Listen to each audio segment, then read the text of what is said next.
Assalamualaikum warahmatullahi wabarakatuh. Perkenalkan, nama saya Ahmad Fadli. Saya adalah dosen Universitas Mahkota Trikounggul. Saat ini saya mengajar mata kuliah Manajemen Sumber Daya Manusia dengan bobot 3 SKS dan diselenggarakan di semester ketiga. Adapun deskripsi mata kuliah adalah mata kuliah Manajemen Sumber Daya Manusia tentang bagaimana pengelolaan sumber daya manusia secara efisien dan efektif sehingga dapat mencapai tujuan perusahaan yang didukung oleh program sumber daya manusia yang tepat.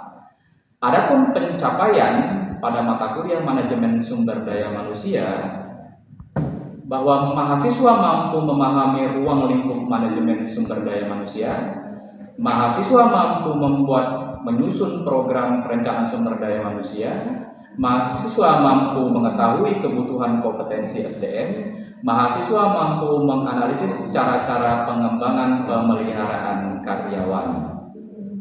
Sementara untuk metode pembelajaran, ada ceramah, diskusi, tanggung jawab, dan pengerjaan soal. Sementara itu, untuk kriteria penilaian, dilihat dari aspek kehadiran, tugas 1, tugas 2, UTS, dan UAS. Demikianlah deskripsi singkat mata kuliah saya ini. Saya sampaikan. Selanjutnya, saya menyajikan proses pembelajaran saya dalam kelas melalui video berikut ini. Selamat menyaksikan. Terima kasih. Assalamualaikum warahmatullahi wabarakatuh. Selamat pagi, menjelang siang, adik-adik. Hari ini kita akan masuk kepada materi pertemuan kita yang ke-8 nanti dalam debatnya yang ke-9. Nah, adapun materi pada hari ini kita akan membahas tentang masalah motivasi. Nah, kalau bicara soal motivasi kan bicara soal bagaimana apa yang ada di dalam diri kita, kemudian apa yang ada dari luar diri kita, kemudian dapat mempengaruhi kita dan mendorong kita untuk mau melakukan sesuatu atau tidak mau melakukan sesuatu. Nah, kalau kalian bisa membantu saya, kira-kira motivasi ini apa sih sebenarnya? Atau tahu nggak motivasi ini berasal dari kata apa?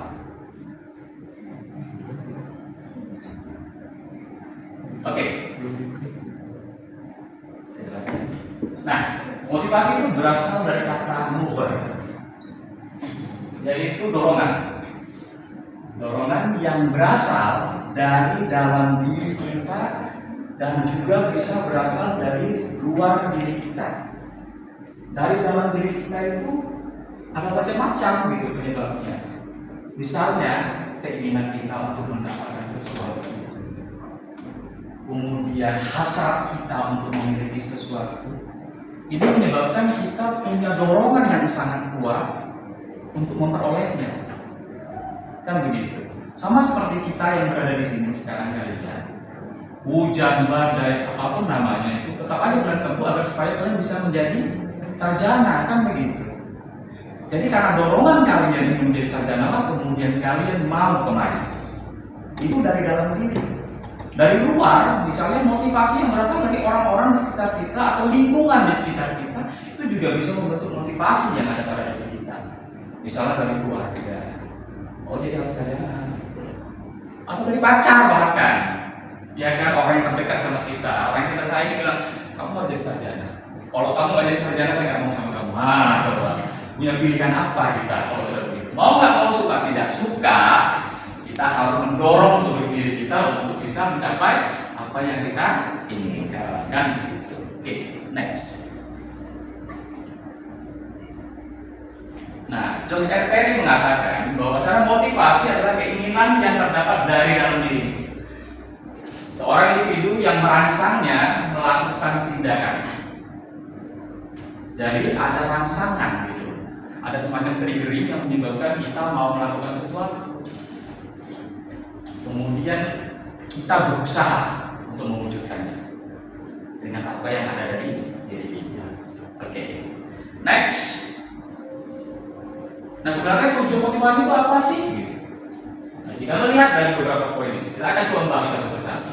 Yang pertama katanya kalau untuk tingkat operasional di perusahaan ada namanya moral. yang berkaitan nanti terhadap kepuasan kerja. Jadi kalau orang yang punya motivasi tinggi untuk dia bisa mencapai sesuatu, pasti moralitas dia akan tinggi. Dia akan terlambat malu, kan begitu. Dia berbuat salah malu. Kenapa? Karena dia punya motif untuk mencapai sesuatu dengan baik. Kemudian meningkatkan produktivitas kerja. Pastilah. Kalau sudah ada dorongan dari diri kita, misalnya, kalau aku kerja baik, aku dapat bonus. Capai target ini aku dapat bonus. Secara otomatis kita akan berlomba-lomba bagaimana usaha kita dengan berbagai macam cara, dengan kondisi apapun kita harus sampai di situ. Nah, kemudian mempertahankan kestabilan karyawan di perusahaan. Artinya apa? Kalau misalnya orang yang termotivasi dengan baik bekerja di perusahaan, taruhlah ukurannya misalnya uang, penghasilan tetap, karir yang bagus kan gitu. Mau nggak mau dia pasti akan bertahan di tempat kita, karena jelas apa yang dia harapkan. Next, meningkatkan kedisiplinan karyawan. Pastilah. Kalau orang yang punya motivasi baik itu pasti dia disiplin. Nah itu, dia tahu gitu. Dia ingin punya tujuan dalam hidupnya. Agar supaya bisa tercapai tujuannya, aku harus disiplin. Apapun yang aku harus lakukan itu on time gitu loh. Semua sebatas schedule gitu kan. Kalau aku terlambat atau aku tidak melakukannya karena aku kurang disiplin, pasti gagal. Next, mengefektifkan pengadaan karyawan itu pasti. Kalau di tingkat operasional, motivasi ini kan tadi saya katakan ada dari dalam, ada dari luar. Dari luar dari lingkungan. Kalau di perusahaan tentu saja di luar lingkungan dirinya itu pasti dari perusahaannya gitu. Bentuknya macam-macam. Bisa berupa remunerasi atau kita menyebut dengan istilah gaji gitu ya. Kan gitu. Itu dorongan, itu motif tertinggi kita sebagai seorang pekerja atau karir dijanjikan kita karir yang tinggi. Pasti kita akan bertahan di situ. Sehingga pengadaan karyawan, kalau orang mau datang kembali juga mau bekerja di tempat kita itu pasti mudah kita dapatkan. Next, kemudian menciptakan suasana hubungan kerja yang baik, pastilah. Kalau misalnya kita ada di perusahaan, sudah jelas semuanya yang diberikan oleh perusahaan, itu hubungan kita dengan perusahaan, dengan pimpinan kita itu kan baik. Karena jelas, kalau kita melakukan sesuatu, pasti kita dapatnya jelas. Sehingga nggak ada yang namanya demo dan lain sebagainya. Karena semua sudah jelas. Nah, kemudian meningkatkan loyalitas, kreativitas, dan partisipasi karyawan. Nah, jadi motivasi itu pada dasarnya untuk karyawan membuat dirinya menjadi lebih tahu gitu apa yang harus saya lakukan sebagai seorang karyawan, sehingga bentuk loyalitas, kreativitas, dan partisipasi itu hal yang secara naluri itu pasti akan mereka. Next, kemudian meningkatkan tingkat kesejahteraan karyawan. Ya, kalau dia sudah termotivasi dengan baik, dapat dia semuanya, pasti secara bertahap tingkat kesejahteraan hidupnya juga pasti akan meningkat. Next, mempertinggi rasa tanggung jawab karyawan terhadap tugas-tugasnya dan meningkatkan efisiensi penggunaan alat dan barang. Artinya kerjanya menjadi lebih efisien, lebih efektif lah kalau orang yang punya motivasi baik tadi. Oke. Next, teori kepuasan. Kali ini ada beberapa teori yang berkaitan dengan motivasi. Salah satunya adalah teori kepuasan. Apa itu teori kepuasan? Yaitu ini salah satu teori klasik dari kepuasan yang menyangkut tentang bahwasanya manusia mau bekerja dia untuk dapat memenuhi kebutuhan fisik katanya dan biologis. Jadi pada prinsipnya manusia ini karena faktor kebutuhan mau tidak mau suka tidak suka harus penuhi. Makanya kalau ada perusahaan yang tidak mampu memenuhi kebutuhan fisiknya, dalam hal ini kalau kita ini ya itu persoalan perut biasanya. Kalau ini saja tidak terpenuhi karena gajinya kurang dan sebagainya, yakinlah dia akan termotivasi. Maka di sini menurut teori kepuasan itu harus penuhi dulu persoalan itu. Kalau kata orang kampung namanya kampung tengah. Kalau ini sudah terpenuhi, secara otomatis yang lainnya akan ikut. Kinerjanya meningkat dan lain sebagainya. Karena pas selesai masalahnya. Tapi kalau ini kan persoalan kebutuhan. Ini kan kebutuhan. Kalau makan saja nggak terpenuhi, bagaimana orang mau bekerja, bagaimana orang mau produktif dan lain sebagainya. Jadi ini persoalan yang paling penting. Makanya di teori klasik ini dijelaskan dari kepuasan. Nah ini Maslow. Maslow ini bapaknya motivator. Sehingga teori dia itu begitu penting. Dan sekarang ini sampai sekarang masih digunakan berkaitan dengan masalah motivasi. Kenapa? Karena dia menyusun kebutuhan manusia itu berdasarkan beberapa level tingkatan menurut Maslow. Yang pertama adalah kebutuhan fisik dan biologis. Tadi sebenarnya sudah dijelaskan di teori kepuasan di awal. Dan kebutuhan fisiknya apa? Tadi itu sandang, pangan. Manusia itu pada prinsipnya dia nggak akan bisa tidur di gua. Kita bukan orang zaman purba gitu. Kita orang modern yang hidupnya harus di rumah, punya wadah, punya tempat. Makanya kita butuh rumah. Itu menjadi hal yang paling utama sebagai manusia. Kemudian kita harus makan, minum. Makanya terjadi demo di mana-mana itu kenapa? Karena lapar, karena haus. Nggak akan selesaikan masalahnya jadi demo, kan gitu. Nah itu kata si Maslow sepenuh hidup. Kemudian yang kedua, kebutuhan keselamatan. Pada prinsipnya kita ini kan kalau mau melakukan aktivitas apapun gitu, kita pengen aman. Makanya kalian kan nggak berani kemana-mana, agak di sini mau keluar misalnya malam-malam terus insecure gitu. Kenapa? Rasa aman gitu. Bahkan itu menjadi hal yang utama gitu. Aku keluar, enggak di sana kan gitu. Jadi pertimbangan. Nah, kemudian ketiga, kebutuhan sosial. Pada dasarnya kita makhluk hidup ini nggak bisa hidup sendiri. Apapun kita butuh kawan, kita butuh teman. Makanya kalau yang sudah dewasa menikah, ya ini motif gitu. Kalau nggak ada stres, karena kita nggak punya teman. Sebagai makhluk sosial kita butuh teman. Di perusahaan itu nanti akan dibuat program terkait dengan hal ini biasanya. Nah, kemudian kebutuhan berprestasi. Nah, kalian juga nanti kalau sudah bekerja, kebutuhan berprestasi menjadi penting. Kenapa? Di sini ada bentuk bahwasanya kita ini selama proses pembelajaran ada sesuatu yang bisa menurut kita tunjukkan ke orang. Apa itu prestasi? Nah, kemudian yang terakhir adalah aktualisasi diri, pengakuan dari orang. Pengakuan seperti apa? Kalau kita misalnya sudah punya prestasi, orang kalau bilang hebat, kemudian orang kasih kita apresiasi dengan tepuk tangan aja. Itu suatu bentuk apresiasi yang bagi kita nggak dibayar pun nggak apa-apalah. Itulah hebatnya dari diri. Oke? Ya. Ya. Apakah dari teori Maslow bermakna bahwa motivasi pada manusia itu bertingkat seperti yang dijelaskan? Oke, ya pertanyaan bagus itu. Jadi saya jelaskan. Maslow mengatakan seperti ini, tapi dalam konteks realnya, saya kasih ilustrasi sederhana nih. Seorang pelukis itu dia mau berlama-lama di depan kanvas, bahkan satu hari di depan kanvas, kemudian memandang objek dan melukisnya, dan melukis objek itu.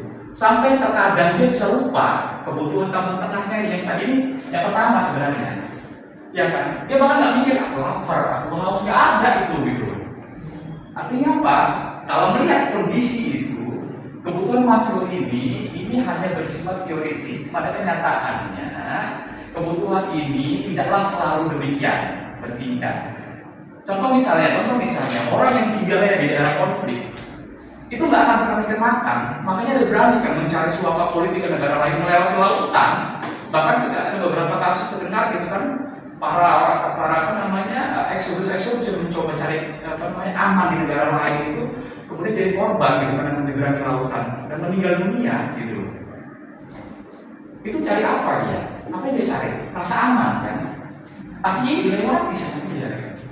Jadi dalam konteks ini, saya yakin tidak ada yang namanya tingkatan dalam motivasi manusia, tergantung kebutuhan situasi dan kondisi. Kalian misalnya keluar tengah malam, tiba-tiba ada seseorang yang berniat jahat sama kalian, kasih ini kata dia, serahkan ini kalian. Kalian pikirkan lagi kan yang lainnya? Enggak kan? Apa kalian pikir, wah harta aku dan enggak, kalian kasih. Kenapa? Karena berpikir ini penting. Hidup kalian jauh lebih penting daripada itu. Oke. Next. Ini Hesburg mengatakan bahwasanya manusia itu pada prinsipnya punya dua tipe manusia. Ada X dan Y. X itu apa? Manusia itu pada dasarnya suka dengan hal negatif, malas, indisipliner, menolak tanggung jawab dan lain sebagainya. Sehingga hal yang seperti ini harus jadi perhatian kita untuk supaya kita tidak terjebak dengan karakter orang yang begini. Caranya bagaimana? Nanti ada namanya pengawasan untuk mengantisipasi hal itu. Jadi orang yang bandel seperti itu karena pengawasan bisa kita luruskan gitu loh. Cara dia bertindak. Next, kemudian teori Y mengatakan bahwasanya manusia ini sebaliknya daripada kondisi yang sebelumnya. Ada hal baik dari diri kita, disiplin, rajin, etos kerja kita baik gitu. Itu karakter kita gitu. Dan itu ada di dalam diri kita, dan kalau kita bekerja, kita sebagai karyawan, kita harus punya. Dan yang terakhir, McLaren mengatakan ini adalah kekuatan daripada motivasi dari berkaitan dengan achievement dari penghargaan tadi. Makanya orang merasa dirinya dihargai itu ketika ada apresiasi kepada dia dalam bentuk sesuatu yang mungkin bagi kita tidak penting, tapi bagi dia penting. Apa misalnya bentuk terima kasih dalam sebuah pengakuan sertifikat misalnya, ya kan, dikasih karena dia hebat, dia punya keterampilan ini, maka ini untuk sertifikat ke kalian. Sebagai penghargaan tahu ahli di bidang ini. Kalau di perusahaan itu ada, saya pernah melihat beberapa perusahaan yang kasih sederhana aja, kejepit tangan kanan gitu. Makna tangan kanan ini luar biasa sebenarnya. Kalau di perusahaan dikasih pin tangan kanan itu bermakna adalah orang kepercayaan. Jadi tidak harus tahu. Oke, saya cukup sekian untuk pertemuan kita yang hari ini. Mudah-mudahan ada manfaatnya buat kita. Saya tutup. Terima kasih. Assalamualaikum warahmatullahi wabarakatuh. Waalaikumsalam warahmatullahi wabarakatuh.